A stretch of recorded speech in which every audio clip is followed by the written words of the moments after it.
and kind of unveil our panelists here. So I'll start off with Aisha.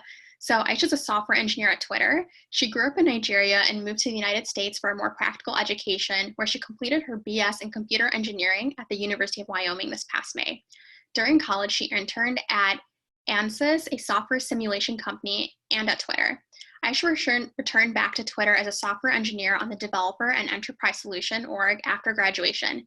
She's also producing an online Master's in Science and Computer Science at the Georgia Institute of Technology. Our next panelist is Nishat. Nishat is a software engineer at Twitter. She's a New York City native. She has an interest in human rights. Her heart for global citizenship is reflected in her work and the talks done at conferences that allow women of color and women of STEM fields to come together in a space best suited for idea sharing. When not behind a computer at Twitter, she can be found somewhere in the world getting lost and exploring new cultures. Awesome. Our third panelist is Mariam. Mariam is on the inclusion and diversity at Twitter. She's a daughter of Pakistani immigrants who believe in the power of three things: education, equality, and hard work. Wherever she goes, Mariam tries to put those beliefs in action. At Twitter, she's part of the D&I team supporting efforts to make sure that anyone, anywhere can work and belongs at Twitter. She recently co-founded Twitter Faith, a multi-faith employee resource group established in order to acknowledge, celebrate, and foster the understanding of global faith and belief diversity, both within the company and on the platform. Previously, Mariam worked in affordable housing and in mental health advocacy, building access to safe and stable housing and advocating for policy reform.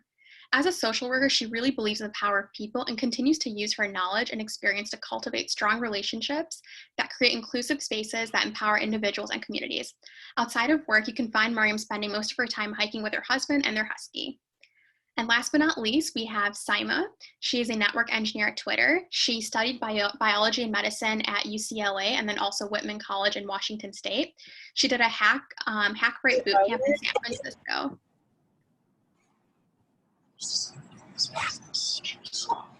So we will kick it off then. Like I said, I just introduced all the panelists, but Sarah will be kind of going into their career paths in more detail, and then we'll open it up for the floor for questions. But yeah, thank you guys for joining. All right, thank you again, Safa, for the introductions. So yeah, let's just start off with, can you guys all tell me about what role you're in and just like a brief picture of what your, like a normal day in the life is like. And let's start, the first person I see on my screen is Mariam. Hi everyone, so my name is Mariam, my pronouns are she, her. I'm on the inclusion and diversity team at Twitter, like it's been mentioned. A normal day that's an interesting question considering with everything going on in the world right now. I don't know if any day has been normal. It's really been a series of what we say within our team is what shark is closest to your body, and that's kind of what you deal with first, and then you move on to the next shark. And so it's kind of been a whirlwind the past couple of months, but really what my portfolio looks like and what I look after at Twitter is our learning and development side. So all of the programming that we create for all of our tweets, which are Twitter employees, from educational programs to trainings to external speakers. And I get to work with an incredible team that really lives this work on a daily basis. And the other thing that I do is Twitter Faith. That was a BRG or an ERG that we founded this year. So that's kind of what a very short snippet of what I do these days. That's really interesting. I'm going to be asking more about Twitter Faith later on. But can we move on to Aisha? Hello all, my name is Aisha. I am working as a software engineer on the Developer and Enterprise Solutions org. And kind of like, specifically, I work on the streaming team. And kind of like what my bigger org works on is we maintain and build products for the public Twitter APIs. Specifically, my team, the streaming team, we handle kind of like the streaming endpoints. So how developers get access to like real-time Twitter data. And a day in the life, I mean, kind of like what a normal day looks like is we have kind of like a check-in meeting. At 10 a.m. we usually just, kind of just discuss projects we're working on. We talk about like, progress we've made since the previous day, things we hope to accomplish today, or we also discuss if we have, anything that is going to block our work or if we are running into challenges. This is usually also a good time to bring up, if we need help, from some other team or like from some other engineer. And afterwards, after it's done, we kind of really just go do our work. We have, since moving virtual, we have like an online portal where, members of the team kind of just hop in. So we kind of get that, I guess, try to simulate that in-person experience of like having, seeing familiar faces, and also being able to like ask quick questions if, people have questions. But yeah, that's pretty much it. It's pretty casual. Awesome. Saima, do you mind going next? Sure. Hi, everyone. My name is Saima. I'm a network engineer, as mentioned before. The network engineering position involves touching a couple different things that might be a little bit different from software engineering. We do everything from network design to deploying devices like load balancers, firewalls, things of that nature. We do traffic engineering on a global level, so handling, making sure all of your tweets and packets make it to their endpoints, to the end users. Anything involving troubleshooting of tickets, puring, policies, automating, and scripting. We work on operational support, of course. And so a day in the life of a network engineer, for myself at least, an average day is 9 to 5 or whatever, 10 to 6.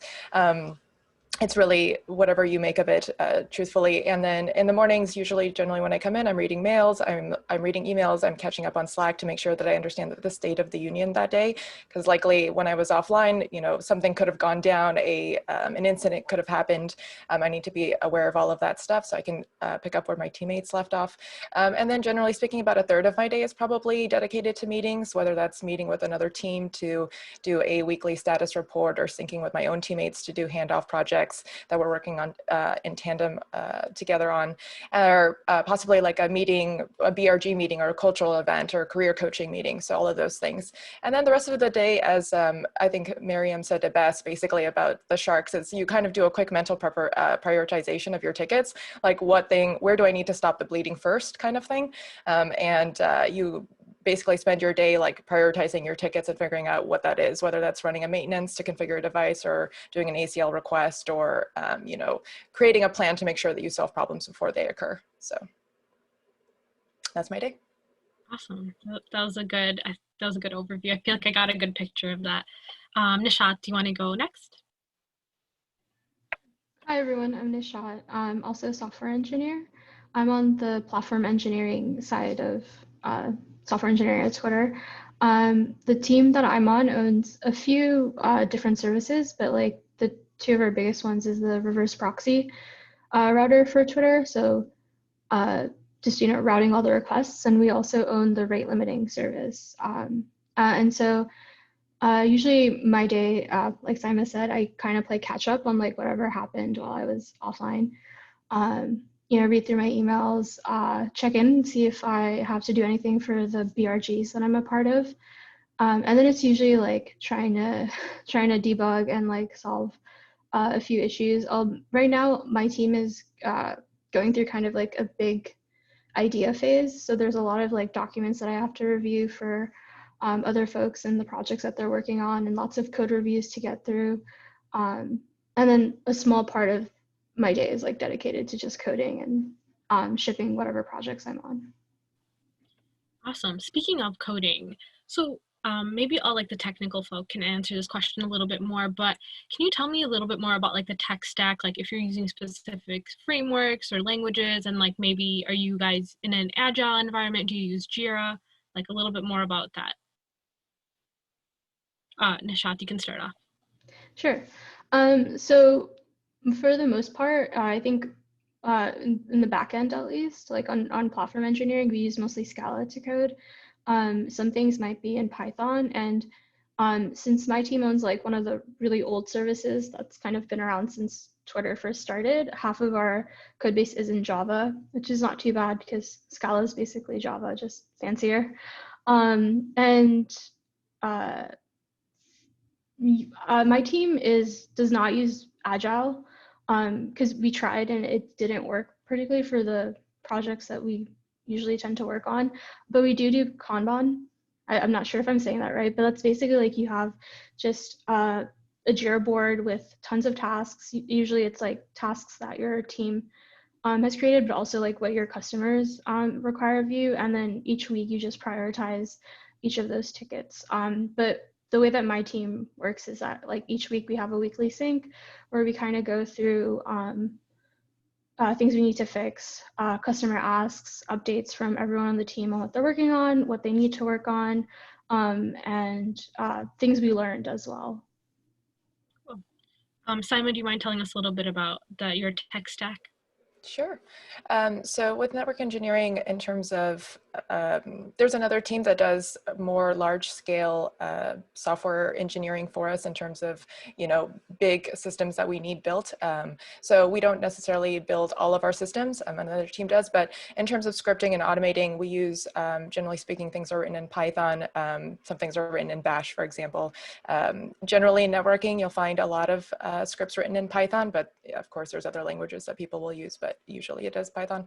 And then in terms of devices or architecture that we work with a lot of different vendors. So a lot of things aren't necessarily in-house for us. So, you'll be working on a Cisco router or a Arista router or Juniper router, for example. You'll be working with load balancers, and that might be, the vendor might be A10, for example, or someone else. In terms of monitoring, again, we're using external vendors. So you might be working with a company called Thousand Eyes or Catchpoint. You might be instituting something called Smoke Ping, which is also used for monitoring. And then in terms of deploying things to the network, we have Ansible. We've forked our own version of it called Ansible that we use, but generally speaking, it's the Ansible framework. And then other things that we might use, again, external vendors are DNS. So Dyn, for example, or Route 53. And then we're inside of content delivery networks portals. So we're using, things like Fastly or Akamai or Edgecast. So a lot of our architecture that we're touching is actually the portal of an external vendor. That's really interesting, because I think many times you assume if you're working at like a big tech company, you guys build everything yourselves, but that's kind of good to see you're still working with other ones. And yeah, Aisha, do you want to tell us about what you kind of code in and what you're using? Yeah, so I code mainly in Scala, kind of like similar to what Nishan said. Scala is being used largely on my team. We have kind of like bash scripts, kind of usually for more routine tasks, like automating things, kind of like if you want to like deploy, a specific service, for instance, or like, deploy, for like some deploys, we kind of like have things that are automated where you go run a script, it takes in parameters, it kind of just sets things up. But yeah, largely it's been in Scala, and that's kind of been a shift because, to be frank, like I really found out about the existence of Scala through, my contact with Twitter. I didn't know it even existed before that. But aside from Scala, for monitoring, my team really makes use of kind of like Monvis. So like we have dashboards, we kind of actually code those dashboards in Python. I think that's kind of been the only instance of Python I've seen for the most part in terms of like monitoring dashboards. But other than that, we just make use of like a lot of other services. Like we have workflows, which is kind of like which kind of like how we deploy our services. And we have like a UI interface for that too. You can use that through a script, or you can use the UI interface and kind of, for instance, if something is broken and you have a fix and you want to, get it out there faster than the regular process, you can use kind of like something like that. Or also if you just even want to test something and you have changes in your local environment, kind of like we make use of Git. I feel like that goes without saying. But yeah, if you have like changes to the local environment, you can, upload that to workflow and kind of see the effect of that changes.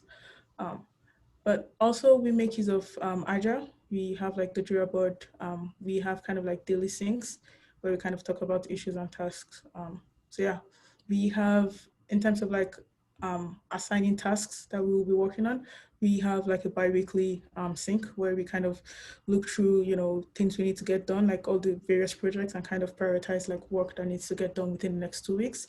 And that's typically what we follow. But if something breaks from on call, or there's a bug reported or something, and immediate things when they come up, they can kind of be added to like work we're currently doing within the next 2 weeks. Interesting. Awesome. Thanks for sharing that. And I guess more of like a high level question that I had was, in general, like how are teams split up at Twitter? So there's clearly like probably like a networking team, but is it also like product and like specific, like is there a separate team for like retweets, separate for replies, or is it not split up in that way for anyone? I think there's, I feel like we change our org names a lot, but for the most part, there's like, you know, the network, correct me if I'm wrong, Simon, but there's like network engineering, which kind of falls under platform engineering. And then there's like the product side, and then there's people, and there's like other orgs. But for the most part, like if you're like on the iOS or the Android side, you're more product facing, and that's more like features and stuff like, you know, recently Twitter like came out with threading and all those stuff, that's like more product focusing, whereas like platform engineering is more like routing and like backend focused. And it's usually divided into services, because Twitter is just a bunch of microservices, and then the services are kind of owned by certain teams. That's interesting. Thanks. And then now just a little bit more about the general like Twitter experience. Mariam, maybe you can start off with this, but generally, how has it been being a minority at Twitter, and like how has that impacted you? And are there like specific things that you feel made you feel more supported or not supported?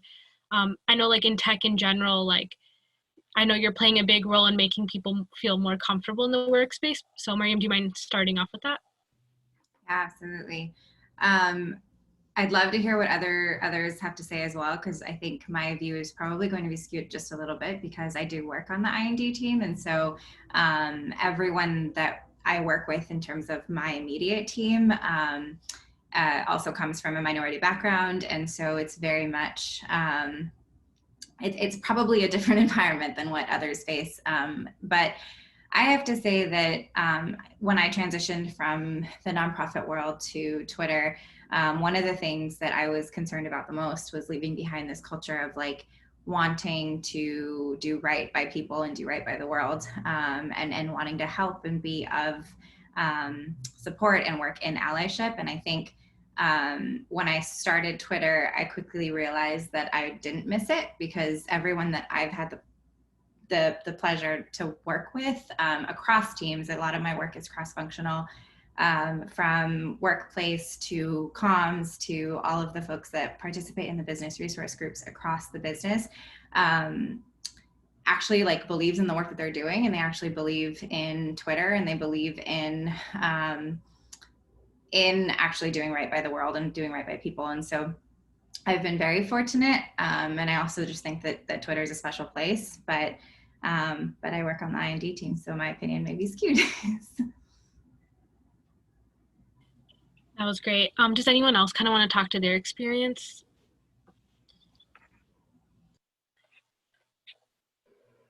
Sure. I can speak from like, oh, sorry. No, go ahead, Aisha. Go for it. I just want to say, like, from the engineering side, like, when I was interning, I feel like when you're interning at a company, like they're interviewing you through the process, but you're also interviewing them. And I feel like Twitter was one of the first companies where I felt comfortable, like not having to code switch all the time. I think that Twitter is trying, and it does do a good job of making everyone feel comfortable bringing their quote unquote whole self to work. So I'll say that like, yeah, like engineering wise, like if you want to look at statistics, it's still pretty disproportionate, but I've always felt super comfortable and welcome on my team. And I think, especially with like Twitter Faith and all the other BRGs, I feel like super welcome. I can add a little bit of color to my experience as well. So I definitely think I think of the idea of being a minority kind of in a context of what does it mean to have a minority identity and what does it mean to have an oppressed identity at work? Because I often think that a minority identity seems to imply that perhaps like there's safety in numbers, right? So like if you become the majority, you're no longer a minority, but you're still an oppressed identity. Like you can be the majority, but still be oppressed. And so I really think about that a lot when I'm thinking about what does it mean for me to be a minority in tech in general. Because my identity as a woman or as a POC or as a Muslim, all of those things I take into account when I'm thinking about like, oh, did that person ignore my comment or take credit for my idea because I'm a woman or because they're just rude? Or maybe I'm second guessing myself and I think maybe it wasn't rude and I'm just being too sensitive. So the fact that I'm subject to all those things all the time, more so than perhaps maybe some others who don't have those identities, maybe partially due to the fact that I'm a woman, maybe partially due to the fact that of my ethnic background, or maybe partially due to the fact that I'm Muslim, all of these things, makes it so that I've learned to see the world in a very different way. And so the problem is understanding when it's like my fault for not being potentially as an oppressed identity, when it's not like when it is my fault for not being good enough or smart enough, versus like when is it systemic racism or sexism or whatever, and teasing those things apart is super difficult for me personally. And so fundamentally, I find myself in a situation where I don't know if it's my oppressed identities or some combination of those identities that has resulted in this outcome that's not favorable to me, or perhaps it has nothing to do with my identities at all, and it's impossible for me to know for sure. And so that can often lead one perhaps to feel excluded.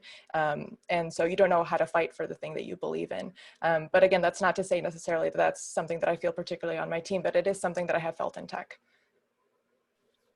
Yeah, I think that distinction is very important, and thank you for bringing that up, Saima. And does anyone else want to add to that? Yeah, I can add a little bit about that. But yeah, thanks for bringing that up. I think personally, I felt, I guess I haven't felt excluded. I do realize, like, there is like a small community, Muslim community at Twitter, but I feel like it's more, I guess, like, I feel like you could either focus on the numbers or you could also make use of what you have here in terms of like, I don't even have a whole lot to compare to. Like this is my first job out of college, right? I had internships, one of which was Twitter, the other was, at some other company, and there wasn't much of any form of or any sort of community as a whole. So there's not much to compare it to, but I do feel like, I feel included. And I think a couple, minor things that Twitter does to make me feel like that is kind of like in the offices. When we used to be in offices, we have, well, they're called meditation rooms, but the fact is I had a space where I could go pray at work. I didn't need to, leave work to go pray and then come back to work or, do any of this logistics, right? I had a safe space where I could, pray and feel welcome. And I also had support kind of like in terms of like locally in my office. So we have food on site, and there was a time during my internship last summer where some part of that overlapped with Ramadan, and I didn't even have to bring it up. An employee walked up to me. I was like, oh, like, I realize it's Ramadan.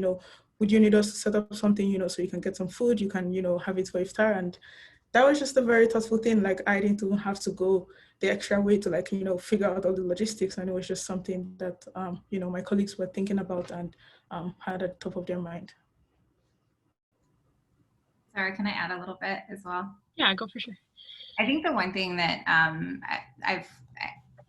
it's not perfect, right? Like there's definitely going to be pockets, and there's going to be teams and work that makes you feel not inclusive and makes you feel like you don't belong. But I think the what we're trying to do really, and where I've seen this happen and come together in such a meaningful way at Twitter, is in the effort that people put in to make it better, from like entry-level ICs to like senior directors. My personal experience has been that folks are willing to lean in, and folks are willing to do the work that it takes to learn and unlearn and grow and really make Twitter and the world a better place. And I know that sounds like I'm marketing for Twitter, but really it's been my experience. But that's not to say that it's not a work in progress. Oops, sorry. Do you mind actually talking a little bit more about Twitter Faith then? Because that's like something that you're trying to make like an active effort to kind of solve things like this, right? Yeah. Yeah, absolutely. So Twitter Faith was launched in January of this year at our one team conference that happens, well, I don't know when it'll happen again, but it happened in January. And it was something that I think had been in my mind for a while to do. I started at Twitter last May. And so we had 8 business resource groups at the time, and the business resource groups were phenomenal, and they range from Twitter Alas, which is for our Latinx and Hispanic community, Twitter Parents, Twitter Asians, Twitter Women, Blackbirds, Twitter Able, and and Twitter Stripes. And so we had all of those BRGs, and I felt like I belonged. I mean, I wear hijab. I'm very obviously a Muslim woman. And I guess by virtue of working on the IND team, it was always encouraged. It was never like I have Jummah blocked off on my calendars and no one's ever booked over it. And so I always felt like I could be myself, but I knew that that wasn't the experience for everyone. And so I think that was that was kind of what the goal was, to really make sure that everyone felt like anyone who was a person of faith could feel like they could bring that faith to work and that they still belonged. And so not only was it tolerated or acknowledged, but really it was celebrated. And so it's something that we've been working on throughout the year. Nishat actually served as one of our advisors.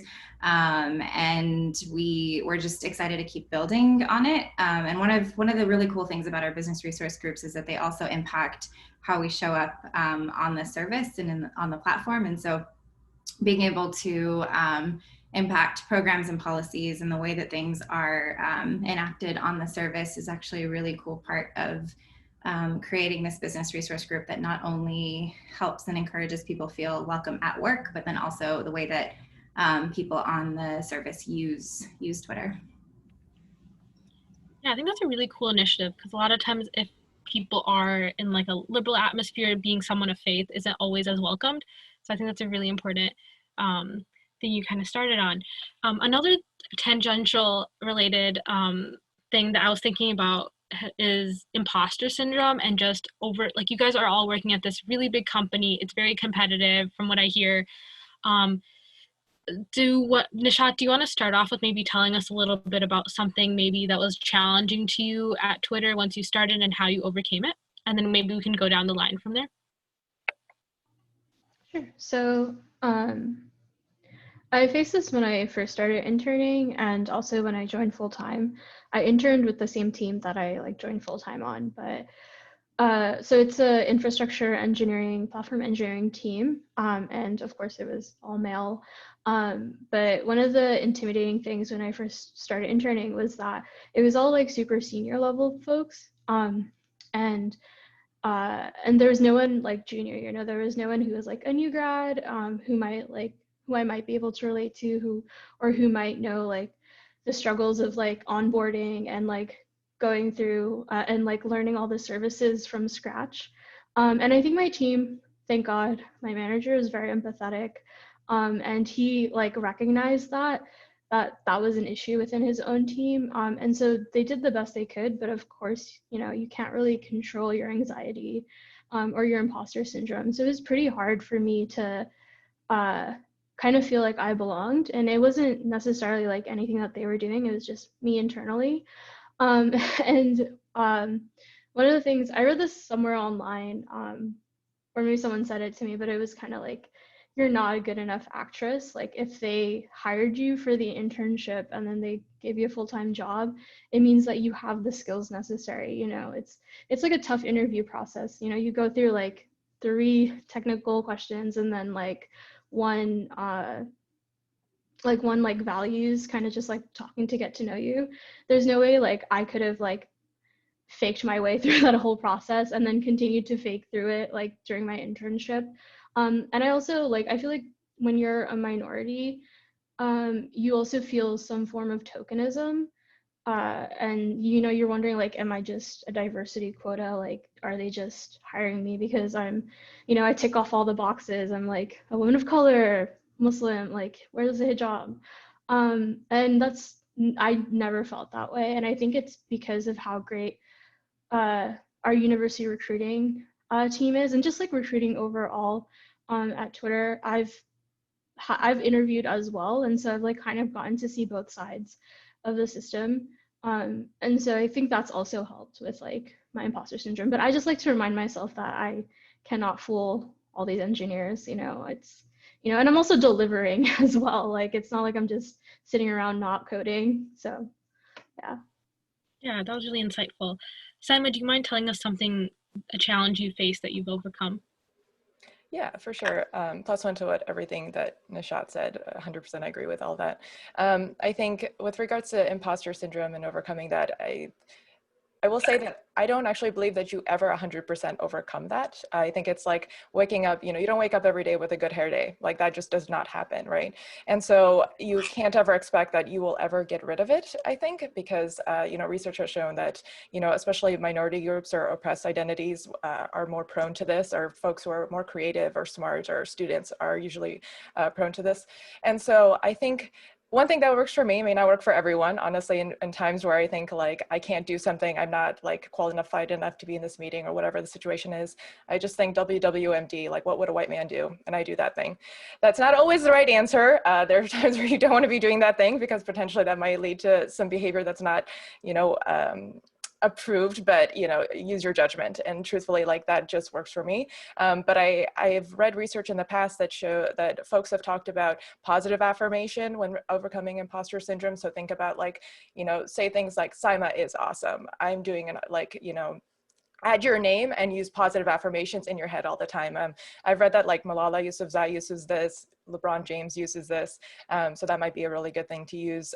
The other thing is, someone once told me, like, visualize your success. So if you're going into a meeting that you're like, I don't deserve to be there, visualize yourself going in, crushing it, people agreeing with you, people like adding on to your ideas, and then your manager afterwards saying, wow, I'm so glad that you led that meeting. That was like spot on, perfect, right? So like, visualize yourself winning the goal, and that can actually really help you do well when you think that you aren't going to do well or that you don't deserve to be there. So I guess essentially what I'm saying is build up your defense mechanisms against imposter syndrome so that you can course correct faster each time. You won't ever really be able to get rid of it completely, I think, but you can always have something ready in your back pocket to say like, nope, not today, Satan. Nice. I'm definitely gonna try the visualizing success. I think that because I'm a visual person anyway, so that's pretty cool. Aisha, do you want to tell us a little bit about a challenge you may have gone through at Twitter? Yeah, sure thing. Just to say, Selma, like, I 100 agree with things you said. I definitely also heard about like another technique about the superhero pose, about how if you do that before, going into a meeting or, like, I guess pretty much something important and maybe scary, like studies have showed that it does help people perform better. So I'm going to throw that out there. But personally, I feel like I have kind of been struggling with this on and off. And I actually just as of last week, I guess this past week, attended a workshop on combating imposter syndrome. It was put together internally by Twitter. They have kind of like several other workshops going on with like Mental Health Awareness Month, so throughout the month. But something I feel like I gained from the workshop that I am going to look into putting, or I'm going to, put into practice, is kind of like combating it with facts. So like something the, speaker at the workshop said is like, it preys on kind of like emotions, feelings, like, you have all these thoughts and you have all these things, but something that really you can't deny is facts. And so kind of like keeping a worksheet of like, if you think I'm not, going to be good at this project because blah, blah, blah, or whatever reason, like you've kind of made up for yourself and like you kind of believe, like bring a fact about times you did do well in a specific project that you thought was challenging at the time. And it's kind of like you can't argue with facts and measures, and kind of like having that to remind yourself. But personally, also something Nisha said resonated with me in the sense of like, you can't act your way or pretend your way through for this long kind of a thing. Because to be frank, like after I went through the interview, the first interview I didn't think went so well in terms of like the technical challenge. Second one I thought went well, behavioral I thought went well. And because I didn't think the first one had gone so well, like, I kind of always thought like, what if, it was just a, sleep, or, there was just like, a leeway, or what if, I kept having all these what if thoughts. And then something I recently kind of started to think about more to kind of reassure myself is that let's let's even say, you know, my internship was accidental or something. I somehow found my way there, right? But I got, you know, I got hired to come on board full time. Like, what are the chances that there were two accidental slip-ups, you know, in terms of like me coming back to work full time? Like, kind of like thinking about it in that kind of a way of like these are people who, you know, have been doing this, you know, their whole careers really. Like, they really work on this. And something else is that it's a known factor. I guess it's being discussed more about how like interviews, or how it's hard for interviews to really capture skills and experience people have in terms of like applicable to the job itself. Yes, you know, someone can work on an algorithm problem, or like, you know, show you how to use this data structure, but on the real job, like, how often do I actually make use of this algorithm or this specific data structure that I was tested on during the interview? And kind of thinking about that, about like, well, a lot of it is like knowing what to do, knowing who to talk to, knowing, you know, how to get the work done. And like, there's a lot more that there's a lot more to that process than just knowing about a specific algorithm or data structure question. I kind of like thinking about that there are other skills that come to play to being successful, really does help me personally. Yeah, that's really interesting. Mariam, do you have anything to add on to that as well? Any more superhero poses like Aisha does? I'll just say two things. One, I used to be in the habit, and I think this is something that's fairly common across folks who come from underrepresented or marginalized groups. But when we do accomplish something and someone says like, hey, you did a really great job, what we tend to say is like, oh, thanks, I'm just lucky to be here. Or, oh, thanks, like, you know, I'm just grateful for the opportunity. And Nick Caldwell, who's our, he's fairly new, he's a VP of engineering at Twitter.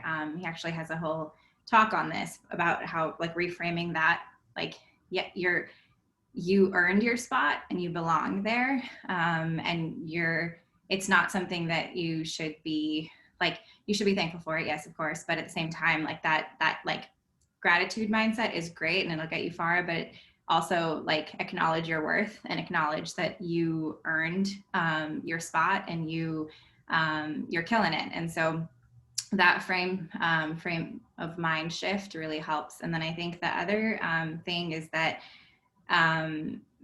well, two more things. One is like understanding how your imposter syndrome shows up. So some people tend to procrastinate when they are experiencing imposter syndrome, and others are like really perfectionists. And so knowing like how your imposter syndrome shows up also helps stop it in the moment. And then the last thing is that when I think about like wanting a mentor, wanting someone who does what I do and looks like me, but is, you know, 5-10 years my senior, it's very hard to think of someone who is in that spot. So the way that I think about it and what motivates me to keep pushing through my imposter syndrome is like, we're paving the way for people who will come after us, and for Muslim women who will come after us, and people who look like us who want to do what we're doing right now. And so that like pay it forward, give back mentality also kind of helps push through those feelings.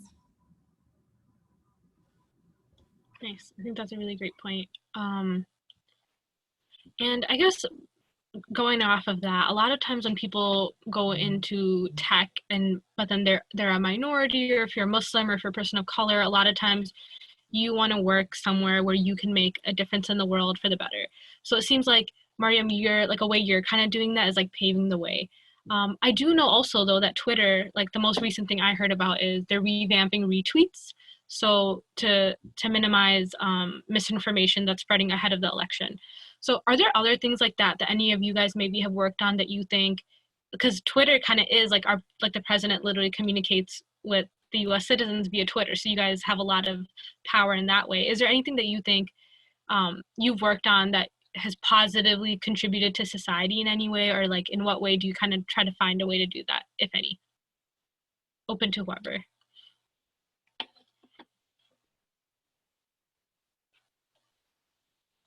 That was a bit of a wordy question. I can speak to it. I wanted to give everyone else a shot though. Go ahead. Anyone else want to take that? No. Okay, I'll share one thing real quick.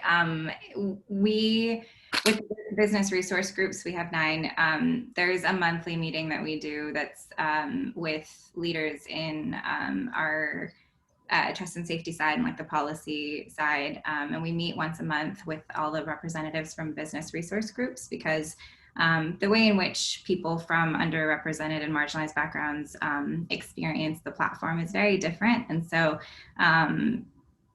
having those meetings, I think, has really helped, just to create a space for dialogue and exchange, but also we've seen actual changes to policies, to reporting structures and things like that. So just being able to create those conversations where people who are acting on and enforcing our policies actually hear from those who are living those experiences firsthand. Nice. It's cool. It's cool to hear that stuff like that exists at Twitter as well. In addition to like the mental health month, that's awesome. You guys are doing stuff for that too. Okay, if no one else has anything else for that, so a lot of times like tech companies, like Facebook has like a certain culture. They say like Google has a certain culture. What do you guys think is distinct about the Twitter experience? Like what is the fit? Maybe do you need like a certain type of personality? Like when you're interviewing, what is different about the Twitter process versus everything else? This goes for whoever wants to get started.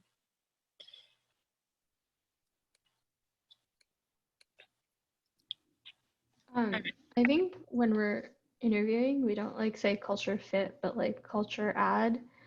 And so it's not necessarily like we're trying to form like a homogenous workforce. I think Twitter is like very against that. Like, you know, diversity of thought leads to not only just like a better workplace environment, but just a better product, right? Like Twitter itself, like the platform doesn't just serve one group of people, it serves many. And so like Mariam was saying, like it's important for us to reflect that like within the workplace itself. But I don't know, I think that when you asked that question, the first thing that came to my mind is like there's like a bunch of like hashtag artwork all over, like it's I think in most of the offices at Twitter. And the most popular one is like hashtag love where you work. And it sounds kind of corny, but the story is very heartwarming. One of the early Twitter employees was diagnosed with cancer. She's based out of the London office, and that's something that she would always say. And after I believe she passed away, like Twitter kind of commemorated her or like immortalized her memory and like into like having that as like a hashtag for like all the tweets.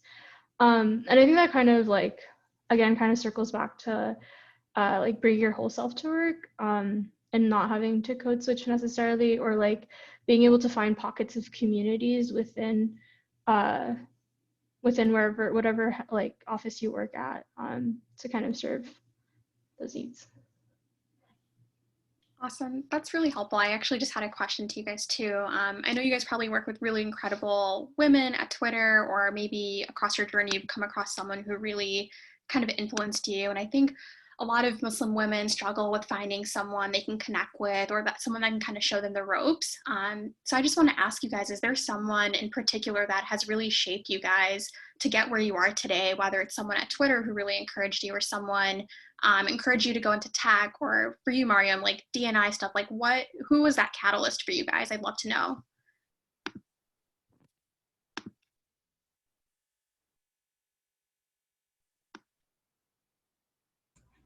I think for me, oh, sorry, Simon, go ahead. Go for it. Or sorry, go for it. Okay. I think for me, it's interesting. I didn't think that I would be working in tech. I was definitely in community advocacy, and I never saw this transition really happening for me. But I think, like kind of like I was saying earlier, like we're paving the way for people to be in these roles who look like us, where they haven't in the past.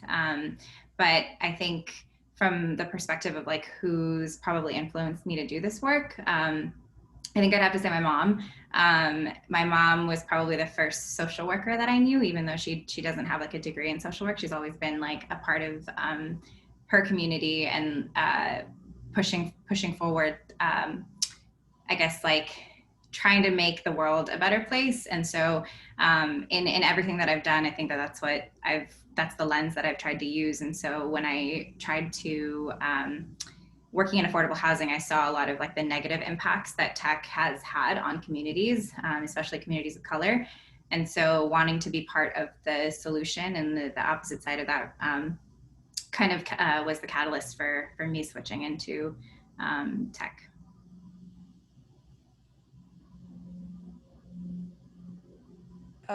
For me personally, on the side of it of like who has influenced me, you know, just to get to where I am technically, I would say that previous manager that I had definitely did. I think because having just come out of a boot camp, having someone who, you know, his mentality on it was, you know, treat people like adults or act like adults. And so being able to have all of that autonomy to take on work or, you know, take things in the direction that I wanted to in my career, like really, he helped to embody that in the team. And so that was super helpful for me to have a manager like that right out of a boot camp in a technical field who gave us that autonomy and that agency to be able to, you know, take what we can of, you know, of our resources and give back as we saw fit. And then I would say when I transferred over to network engineering as well, I had folks on my team who, you know, I would say like, they're just like super duper principals. I don't even know how to say that. I mean, these people like knew networks, like maps of networks in their head. I mean, it's like incredible, right? They could describe the internet from just like the top of their head. And so having folks like that, when I came on the team, say things like, you know, I don't say like I'm a principal engineer because I get woken up the same way Saima does at 2 a.m. from pager duty. We're exactly the same network engineer. Like she doesn't wake up differently than I do and answer a different page than I do. So we are both network engineers, like we are a team, and there's not this stratification that leads to me feeling like I can't take things on that a principal can take on. So having folks like that say things like that and embody that and lead as role models really helped to influence where I am today and like the leaps and bounds that I've been able to take. Naima, while we have you on, just want to ask you, because you have a very interesting experience, you studied biology, and then you went to a boot camp. I know there's a lot of people in our audience who, they want to do tech, but they just don't know what to do. And like, it's a pretty intimidating space because there's so many different disciplines. So I guess, do you have any advice for young people who are trying to figure out like, A, how do I even get a tech job? How do I determine what I even like? Because I know it can get overwhelming. So I would love to hear your thoughts on that. Yeah, that's a really great question. In terms of determining what you like, so the reason I guess it's helpful to understand why I got into tech in the first place was because I thought, you know, once I was in medical school, once I got my acceptance, I thought I had this weird moment of cold feet where I thought, you know, it's really difficult when you go to becoming potentially a doctor, it's really difficult to come back and say like, oh, now I want to do this other job, right? You kind of end up just becoming a doctor. There are of course people who go on and become like lawyers and doctors and then an engineer, but like, I just did not think that I could do that. And so I was like, I really want to experience more things in the world. What can I put my, like, you know, my hand to? And I had just had a friend who was like, have you ever heard of, you know, software engineering? And I was like, no, I, you know, grew up in a very like sort of sheltered life. I haven't even heard of software engineering. And so, you know, just being exposed to that. And then someone said, you know, there's a boot camp that they're training folks to be able to do that. And I said, wow, that really sounds interesting because like, I've never been exposed to this thing. And I want to understand and peel back this like, sort of like, you know, sort of this box that I have no visibility into. And I think that's kind of what it always interests me to things is like, I know that at my core, I'm interested in things that I have no knowledge about. And so that was the same with like medicine. I was like, if I become a neurologist, I have no idea how the brain works. Like, that'd be so cool to understand that. And same thing with network engineering. I was like, how many people understand what happens when you put google.com into your browser? Like what really happens on the back end? And so I think understanding like what really motivates you to want to learn something will help you figure out like where you want to go. And then just to speak to boot camps really quickly, I think they're really effective because it helps demonstrate that you can learn independently. So you have this like reservoir of grit and you've gained enough context to learn other things quickly. And so I think when employers are looking at you as a boot camp graduate, they should be thinking that, you know, you're self-motivated to learn in a domain. You're vulnerable because you don't have 4 years of like, you know, a whole group, like if you went someone through a CS degree, you don't have 4 years of networking and friends and like professors who you can lean back on. And so you're vulnerable, you're self-motivated to learn, and you're effective because you don't have anything to fall back on, and you've like tried, succeeded, failed all on your own merit. So I think that's one of the great things about coming from a boot camp is really those are the qualities that you're showing your employer. Yeah, that's a really good point. I think some of the most brilliant engineers I worked with actually didn't have a formal computer science degree, and they went through boot camps, and they had, there were majors in music or literature, and it was just so interesting to see how they approached a problem because they came from a completely different background. And I think that's what makes a team so well-rounded. And I think a lot of women feel scared kind of going into these roles because they think they need to have a really formal education or they need to build up like years of experience. So I think that's really helpful to see someone like yourself kind of go through that transition.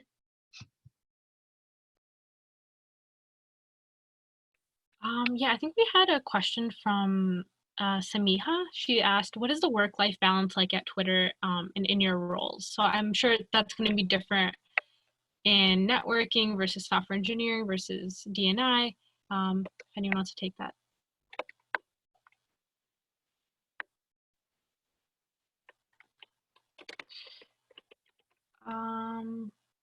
Simon, do you want to start off with that? Because I think your experience might be different. Sure.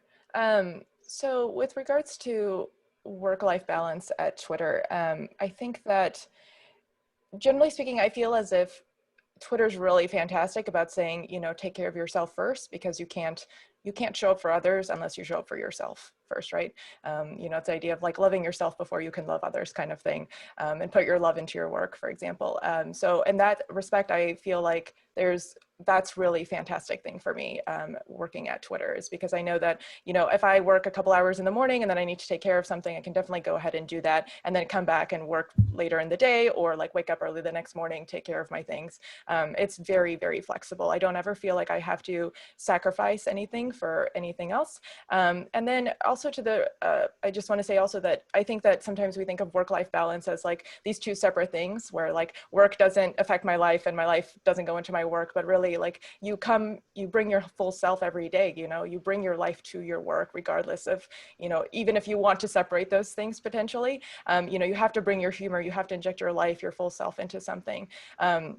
And so the key there is to find yourself a team and a role that helps you bring those things into harmony for yourself.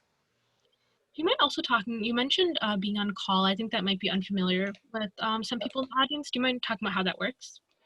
Sure, and I think maybe like other folks might also be able to speak to this, like Nishat, I think, and other folks are probably on call as well. But on call for my team, network engineering in general is very different from software engineering in that your work is very interrupt driven. So if you like the job where you're like constantly just trying to juggle a billion things at the same time, and suddenly someone's like, oh my God, this device is going down, or this network thing is going down, then network engineering is definitely for you. Whereas I think software engineers spend a lot more time just like heads down doing work or coding potentially. And so with regards to on-call work, you're constantly getting interrupted by something going wrong in the network, or some sort of alert that you're getting that, maybe packets aren't making it to its destination. There's latency on the network. There's a performance issue somewhere. Some end users, there's complaints that, they can't reach twitter.com, et cetera. So you're constantly fielding those sort of requests while you're also trying to do project work. And so that's what an on-call looks like. You can also be waking up at any time of the day, potentially, depending on what your on-call schedule looks like. So I've definitely been woken up at 2 a.m. to like deal with like a network going down, and not fun. Awesome, thanks. Yeah, Nishat or Aisha, do one of you guys mind answering this as well? Sure. Yeah. Like Simon had mentioned, software engineering is a bit more like project focused. So the way that my team handles the on-call is that like all the interruptions or all the customer asks or any of the maintenance tasks, that falls on the on-call, and it allows everyone else on the team to kind of focus on their projects, or like, doing like the more bigger picture stuff. So typically like on call, depending on how many people are on the team, like I've had some rotations where I was on call for a week, like each month, because we had like only 4 engineers. But usually it's you're like responsible for the service. If you get paged, you have to figure out how to fix it like as soon as possible. it can be fun. I kind of like on-call because it sometimes like it helps with my imposter syndrome, weirdly enough, because they're just tasks. Like there's like a run book that you can follow for things, and it makes you feel like you're accomplishing things, especially if like you get paged and there's an incident and you get managed to like either help solve it or solve it yourself. It just feels good. Was definitely scary the first time that I went on call, but again, like everyone on my team knew it was my first time, so they were like kind of like all on hands on deck to like help out if something did go wrong. I think that my team kind of like has a similar approach to like on-call in terms of like this, you know, someone responsible for it, but like in the bigger scheme of things, like, you know, people are always willing to help in terms of like, you know, something comes up with someone's, you know, kid, or, you know, something just comes up, like people are always like helping, like filling like this time lapse to make sure that there's someone like responsible, you know, for the service at that time. I am actually not on call yet. I am ramping up to kind of start shadowing on call next month. So it's just been an interesting process of like trying to, you know, better understand like the architecture and like the services we own, and kind of just we've been having kind of like little like on-call trainings where we kind of like take an on-call, like a past on-call situation, and kind of just triage it and kind of like do like mock scenarios and kind of try to walk through the problem. So kind of like, yeah, doing the on-call stuff, but without all the on-call pressure or load, and just trying to like kind of learn about that. But similarly to like, you know, what you said, typically something breaks, you know, we've had kind of like pages regarding like latency of stuff, or like, you know, some of it is, I guess most times it's usually like customer impacting. And so, you know, you either fix the problem in time where it affects no customer, or, you know, if customer is affected, you kind of also have to like follow that up. Specifically for our team, we have developer relations. And so you kind of contact them so they can, you know, kind of get the word out to customers that, you know, this thing happened and here's the impact. And there are kind of like other processes that go beyond, you know, just triaging the issue, kind of based on like the customer impacts. The other teams you would need to work with to kind of make sure everything is all squared away. It's really cool. It was nice hearing all of your guys' different experiences. And yeah, I think now's a good time to open up Q&A from the audience. So if you guys feel like unmuting, you can go that way, or you can post stuff in the chat box. Safa posed one question. She said, how would you encourage people to network with people who work at Twitter? So a lot of people here today might want to connect with you guys. So if you have any recommendations on that, and then what's the best way to start a conversation or a connection with someone at a big tech company? Because your LinkedIn messages are probably filled all the time, I assume.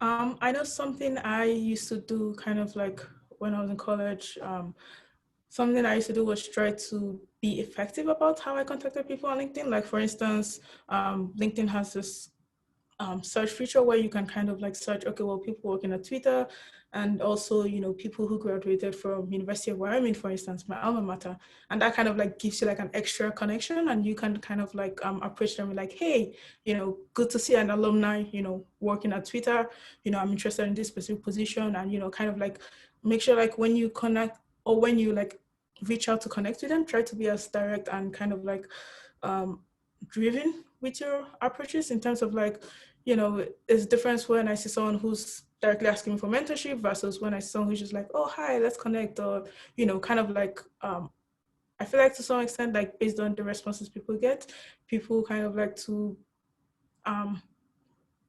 have or be approached in like a direct manner where it's like, okay, what do you want? Kind of like here's at least giving some idea of like, okay, well, I'm interested in an internship position, right? And applications are open. You could kind of think, okay, maybe a referral or maybe a resume review.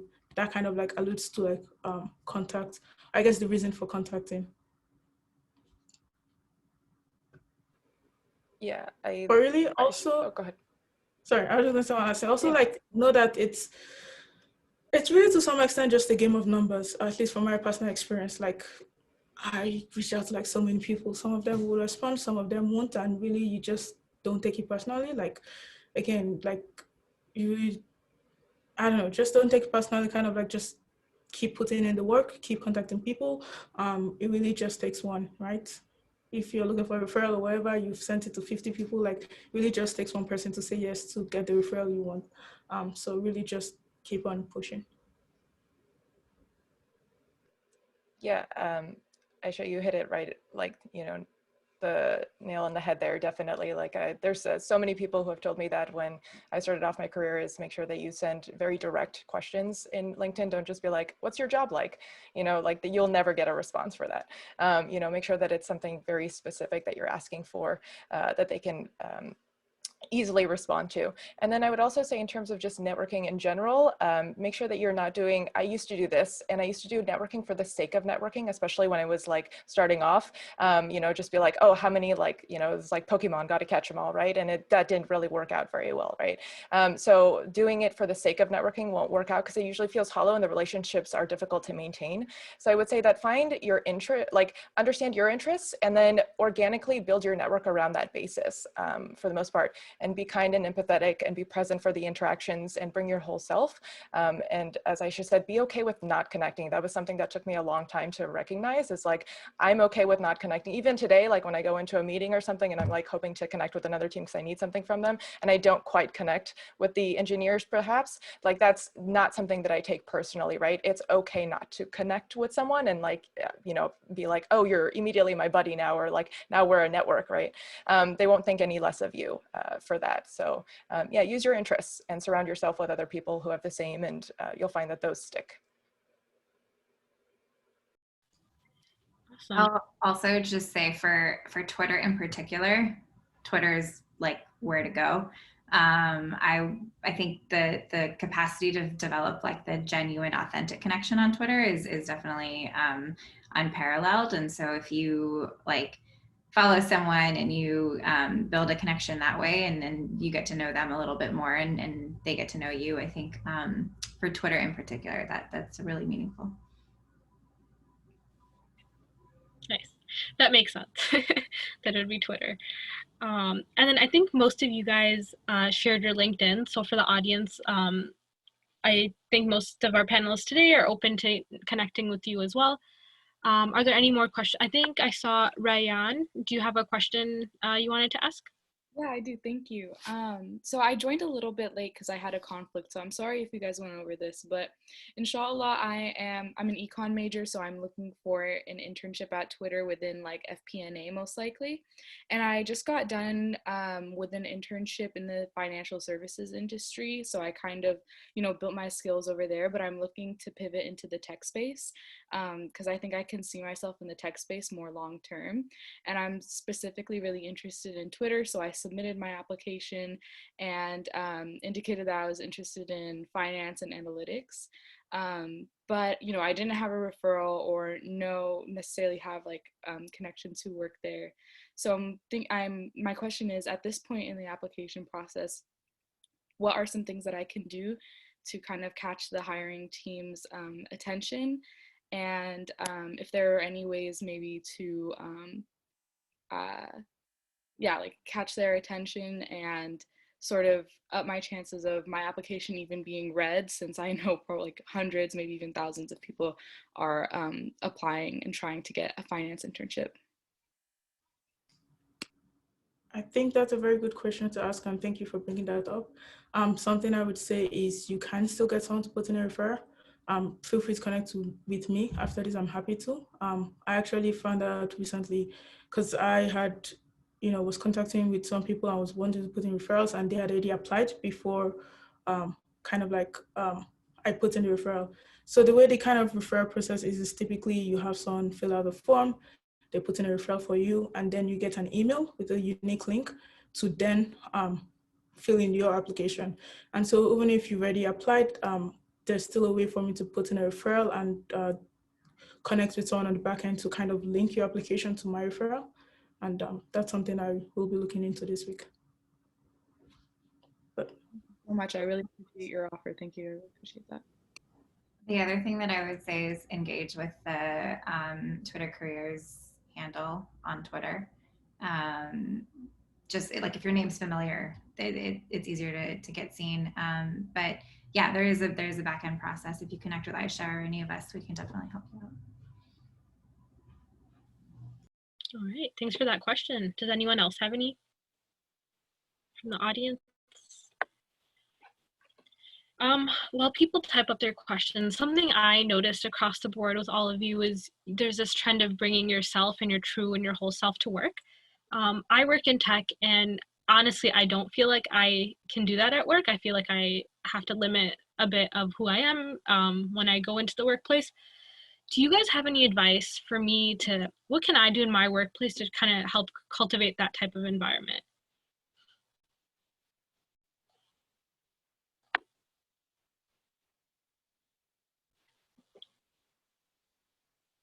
I don't know, Mariam, if you have any idea.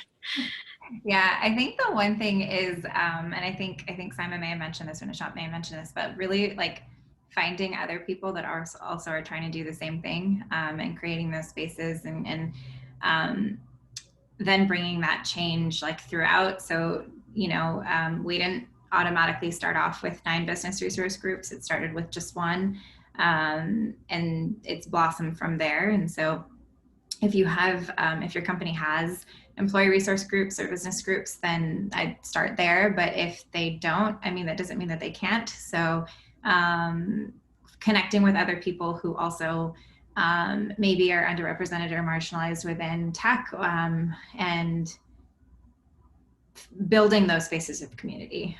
We often talk a lot about allyship and intersectionality at Twitter. And so one of the things that I've always found in my work is that the more that you build relationships, the easier it is. And the more voices that are speaking up for a change, the easier it is for others to take notice and actually get that change done. So I would start there.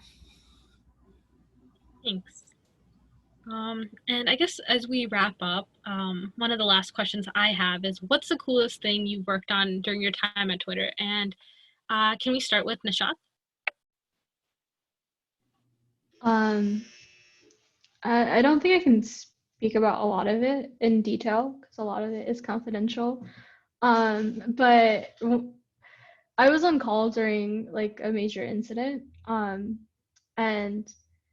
that was kind of like the first time. Like usually when some of the newer or like the more like new grad software engineers on my team are on call, usually like our tech lead or some of the more senior folks are kind of also there to help.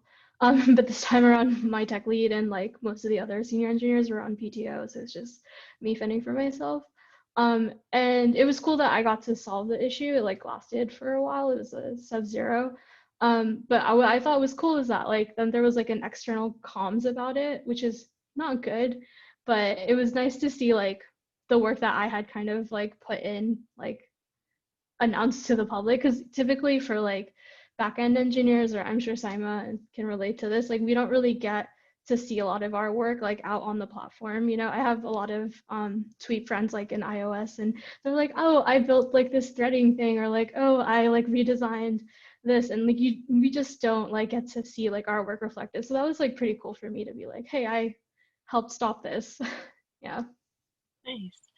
Simon, do you want to share with us next? Yeah, Nishat's totally right. It almost feels like sometimes thankless work being on the back end because you just never see the thing happen in real life. You're just like, things work and no one's complaining, and that's your thank is the absence of people saying something doesn't work really, which is kind of a weird way to get a reward for something. But I would say, yeah, one of the coolest things that I think I've been able to work on is taking ownership of like a really big, taking ownership of my team's part in like the rebuild of our network.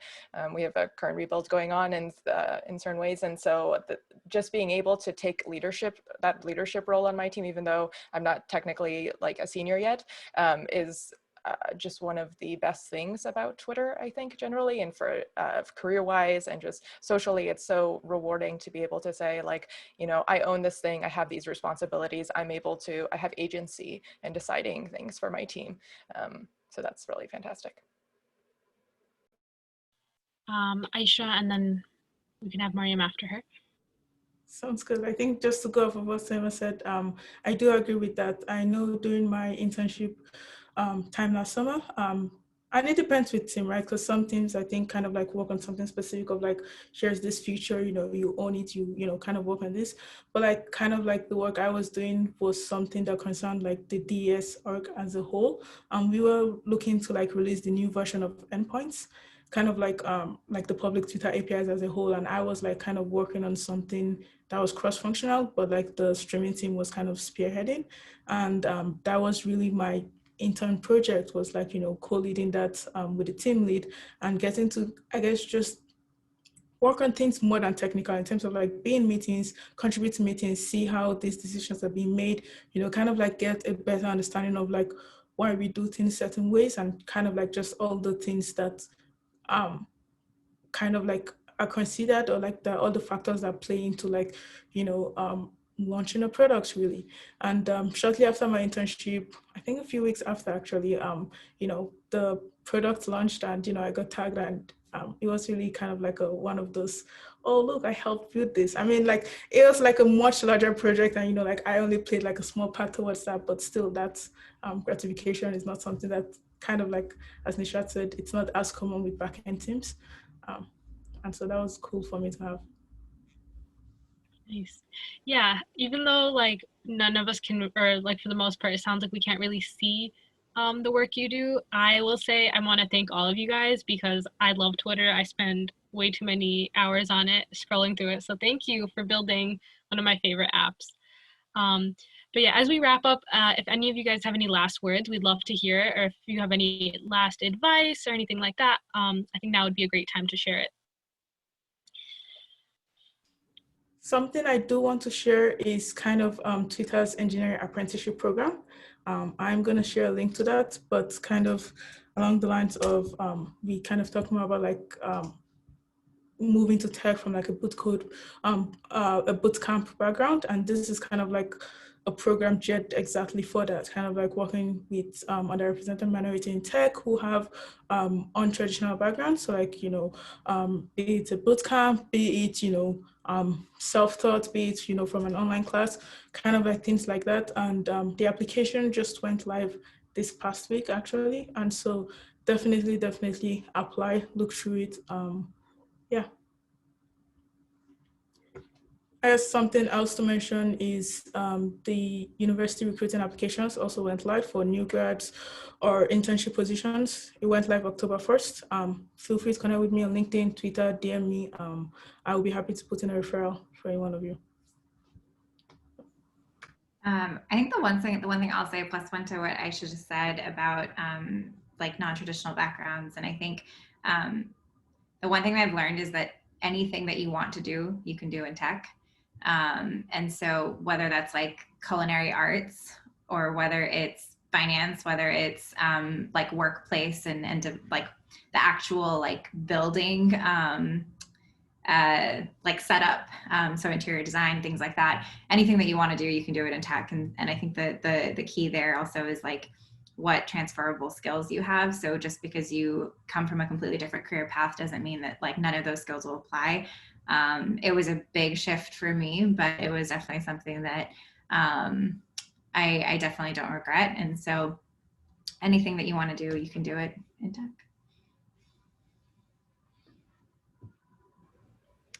Yeah, plus one to what everyone else is saying as well, and to piggyback off of what Aisha was saying, I think we all know what it's like to be in the position where we're looking for a job, or we're looking to make a life change or a career shift. And especially, given our, our identities, our shared identities, we know what that's like. And so I think, any one of us would be willing to help folks, link up with us on LinkedIn or Facebook or whatever the medium is that you like to. And, I think we're all willing to hold open doors for those coming in behind us.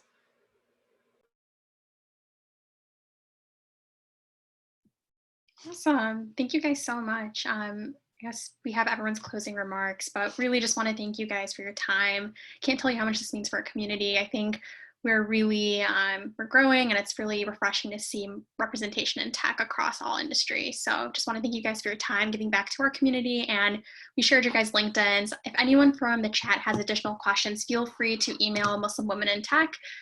We can relay those questions as needed. But yeah, thank you guys so much for your time. I'm sorry if there's anything else you want to close with. No, I think that's it. We'll like stay online for a few more minutes if anyone has anything else, but that's it for today. Thank you, everyone. Thank you guys so much for your time.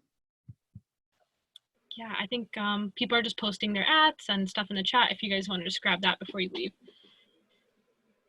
So, all right, and have a great weekend, everyone. Thank you.